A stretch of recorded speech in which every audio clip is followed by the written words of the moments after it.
Yes, हम बात कर रहे थे factors affecting the climate of the earth. Earth की क्लाइमेट को कौन कौन अफेक्ट करता है। सबसे पहले हम बात करते हैं डिस्टेंस फ्रॉम द सन।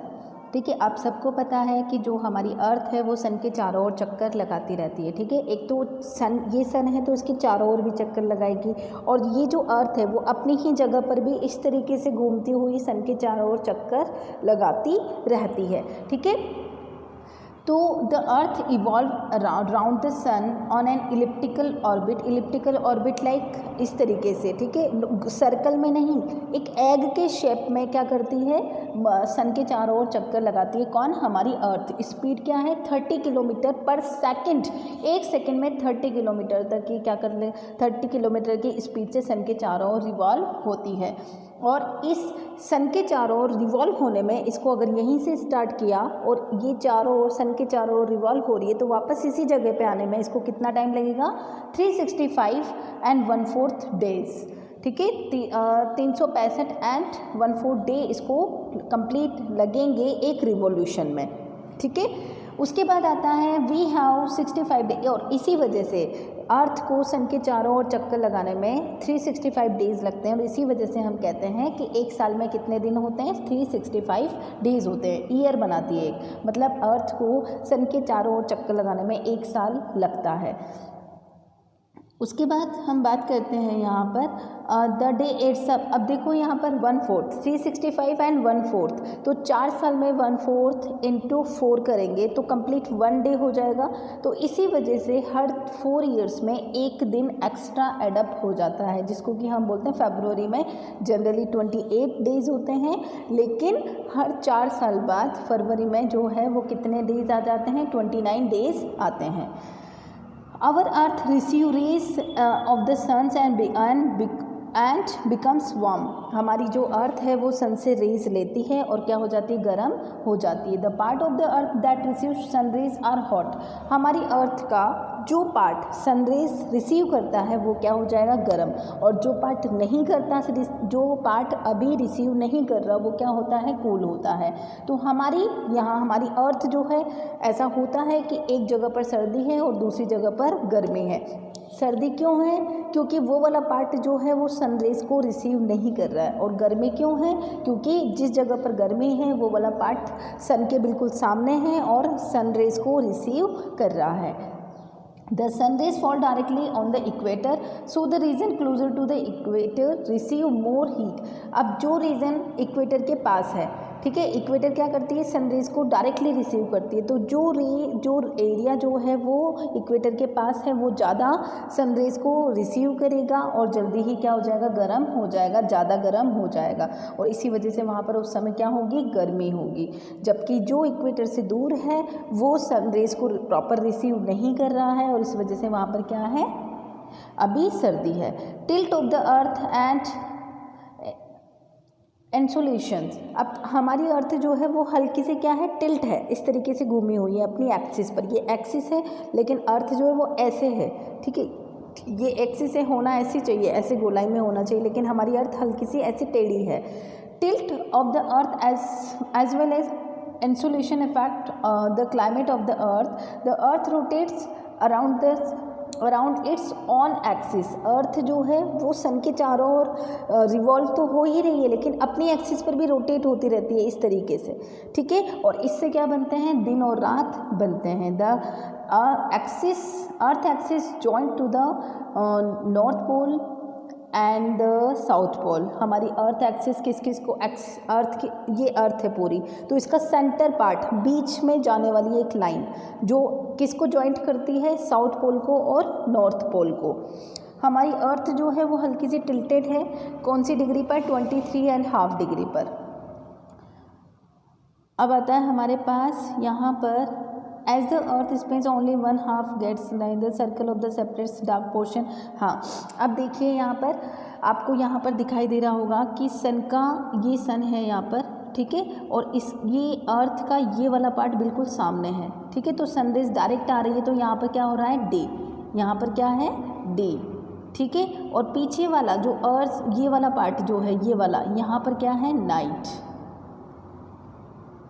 यहाँ पर क्या हो रही है, नाइट हो रही है। क्यों? क्योंकि ये किसके सामने नहीं है, सन के सामने। तो सन के अर्थ जब घूमती रहती है इस तरीके से घूम रही है ये, ठीक है, अपनी अपनी जगह पर ही। तो जो पार्ट जो है वो सन के सामने है वहाँ पर तो क्या होगा, दिन, और पीछे वाले पार्ट में क्या होगा, रात होगी। और इसी तरीके से अगर सनरेज डायरेक्टली गिरती है, बिल्कुल जस्ट सामने गिर रही है, स्ट्रेट गिर रही है, तो वहाँ पर क्या होगा, समर। और अगर सनरेज जो है वो हल्की सी टेढ़ी गिर रही है, स्लैंटिंग गिर रही है, तब वहाँ पर क्या होगा, winter. Sunrise and sunset. We know that the time period between the sunrise and sunset is called day. Sunrise सुबह जब सूर्य उगता है और शाम को जब सूर्य सेट होता है, तो उसके बीच का जो टाइम पीरियड होता है वो क्या है, एक दिन कहलाता है, ठीक है, डे कहलाता है, ठीक है। उसके बाद आता है after the sunset till the sunrise. और सनसेट जब होता है और दूसरे दिन सनराइज़ जो होगा उसके बीच का जो टाइम है वो क्या कहलाता है, नाइट कहलाता है। अब यहाँ पर डिफरेंस आ चुका है, मैं आपको बता चुकी हूँ वेदर और क्लाइमेट में क्या क्या डिफरेंसेस हैं। उसके बाद आता है हमारे पास बहुत सारे एनिमल्स ऐसे हैं। अब हमने इस चैप्टर में अभी तक हमने पढ़ा कि हमारी अर्थ पर अलग अलग रीजन हैं, जहाँ पर कुछ एक्वेटर के बिल्कुल पास है, कुछ एक्वेटर से बिल्कुल दूर है। जब वो बिल्कुल दूर है वो पोलर रीजन है। तो हमारी अर्थ जो है वो डिफरेंट रीजन में बटी हुई है। लाइक कहीं प्लेन रीजन है, कहीं पोलर रीजन है, कहीं डिजर्ट रीजन है। तो वहाँ पर एनिमल्स भी अलग अलग तरीके के रहते हैं। तो उन एनिमल्स के बारे में अब हम स्टडी करने वाले हैं। Climate adaptation of animals. तो यहाँ पर देखो जो रीजन्स हैं वो क्या हैं, अलग अलग हैं। डेजर्ट है, हॉट क्लाइमेट को क्या बोलेंगे, डिजर्ट। जबकि हॉट और वेट, गर्मी भी है और बारिश भी अच्छी होती है, उसको हम बोलेंगे ट्रॉपिकल रेन फॉरेस्ट। क्या बोलेंगे उसको, ट्रॉपिकल रेन फॉरेस्ट। और पोलर रीजन जो है वहाँ पर सिर्फ बर्फ़ बिछी हुई है, बिल्कुल ठंडक है, बिल्कुल ठंडा एनवायरनमेंट है, ठीक है। तो वो क्या है, अंटार्कटिक और आर्कटिक रीजन है, जिसमें कौन कौन आता है, ग्रीनलैंड, अलास्का, साइबेरिया, ये सब इसमें आते हैं। उसके बाद आता है हम बात करते हैं adaptation to cold climate. Cold climate में क्या क्या रीज़न होने चाहिए। तो सबसे पहले देखो कोल्ड क्लाइमेट में आप ये देखो कि पोलर रीजन जो है वो अर्थ का सबसे कोल्ड क्लाइमेट है, पोलर रीजन बिल्कुल, क्योंकि इक्वेटर से सबसे दूर है ये। वहाँ coldest temperature recorded in the high inland region of the Antarctica, मतलब -90 डिग्री सेल्सियस, -90 डिग्री, 0 डिग्री पर हमारी बर्फ़ जम जाती है। तो आप सोचिए 0 डिग्री से भी बहुत कम टेम्परेचर है -90 डिग्री। और सबसे ज़्यादा टेम्परेचर कितना है यहाँ पर, -30 डिग्री, मतलब 0 डिग्री तक तो पहुँचा ही नहीं है अभी तक। इतना ज़्यादा ठंडा एनवायरनमेंट वहाँ पर होता है। और तो सोचिए वहाँ पर रहने वाले जो एनिमल्स हैं उनके अंदर कितनी कैपेसिटी होगी इस टेम्परेचर को बियर करने के लिए। जबकि हम बात करें जो हमारा सबसे गर्म रहने वाले एनवायरनमेंट है और रीजन है, वहाँ पर जो टेम्परेचर है वो 40 से 50 डिग्री तक पहुँच जाता है, ठीक है। और जो नॉर्मल हाइट वाले हिल स्टेशंस हैं वहाँ पर टेम्परेचर जो है वो 10 डिग्री तक हो जाता है, मतलब थोड़ा सा गर्म है। लेकिन पोलर रीजन एक्सट्रीम कोल्ड है, एक्सट्रीम कोल्ड, बहुत ज़्यादा ठंडा। तो वहाँ पर रहने वाली ऑर्गेनिज्म में क्या क्या फीचर्स होते हैं इसके बारे में हम पढ़ने जा रहे हैं। वो है हमारे पास, ये चीज़ छूट गई है,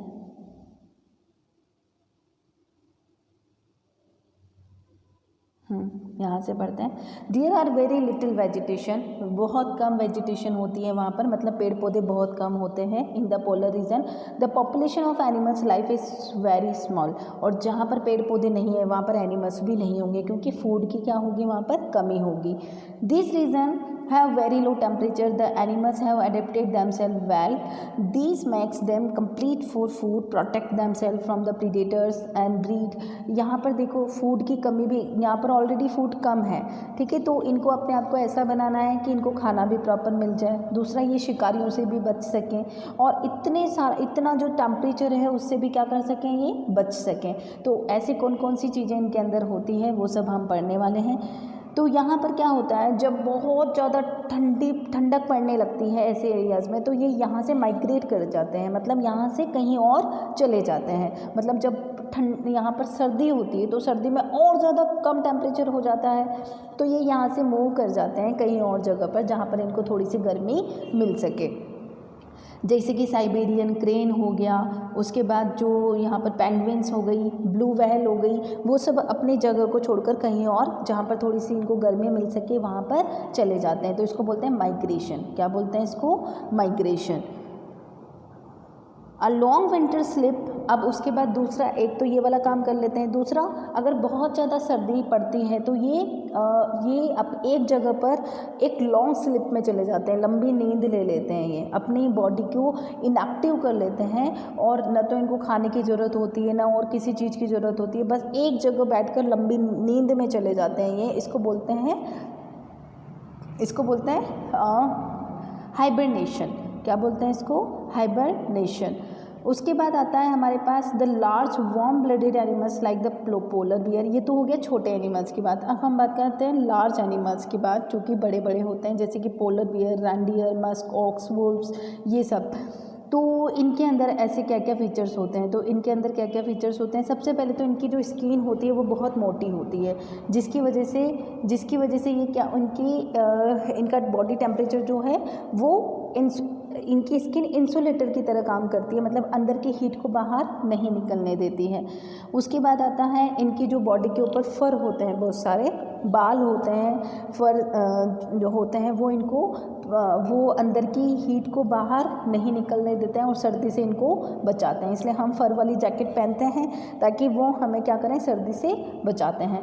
उसके बाद इनका कलर जो होता है वो जनरली स्नो जैसा ही होता है, वाइट कलर का ही होता है, ताकि ये अपने शिकारियों से बच सकें। Polar bear have thick layer of the fat under their skin called blubber. Polar bear की स्किन के अंदर एक और फैट की थिक लेयर होती है, जो कि जिसको क्या बोलते हैं? ब्लबर। और ये फैट की होती है और ये इससे सर्दियों से इनको प्रोटेक्ट करती है। Ear are short to prevent heat loss. इनके जो कान होते हैं वो बहुत छोटे होते हैं ताकि हीट का लॉस कम से कम हो। इनका जो केराटिन फर होता है ये यूवी रेज से भी इनको प्रोटेक्ट करता है। उसके बाद आता है इनके जो फीट होते हैं, इनके जो पैर होते हैं वो गद्दी जैसे होते हैं, सॉफ्ट बम्प्स होते हैं, ताकि ये बर्फ़ के अंदर इनकी ग्रास्पिंग अच्छे से बन सके और अच्छे से ये आसानी से चल सकें। इन polar bear are strong swimmer. अच्छा, अब बर्फ़ के नीचे पानी भी होता है, ऊपर तो बर्फ़ जमी रहती है और नीचे क्या होता है? पानी होता है, तो ये आसानी से वो उसके अंदर तैर सकते हैं ताकि ये अपने खाने को भी ढूंढ सकें। Their nostrils can remain closed underwater for over 2 minutes. इनकी जो नोस्ट्रिल है, मतलब ये अपने मुंह को, स्लॉथ को बर्फ़ के अंदर डाल लेते हैं ताकि ये फिशेस को कैच कर सकें। कितने मिनट तक? 2 मिनट्स तक ये पानी के अंदर तक आराम से रख सकते हैं अपनी नोस्ट्रिल को। तो ये सब इनके क्या हैं? एडेप्टेशंस हैं और इसकी वजह से ये पोलर रीजन में रह पाते हैं। ये इनके अंदर ऐसी कैपेसिटी होती है कि ये अपने टेम्परेचर को रेगुलेट भी कर पाते हैं, जिसको बोलते हैं थर्मो रेगुलेशन। अब हम पढ़ेंगे नेक्स्ट में एडेप्टेशन ऑफ पेंगुइन्स। उनके बारे में हम नेक्स्ट लेक्चर में डिस्कस करने वाले हैं।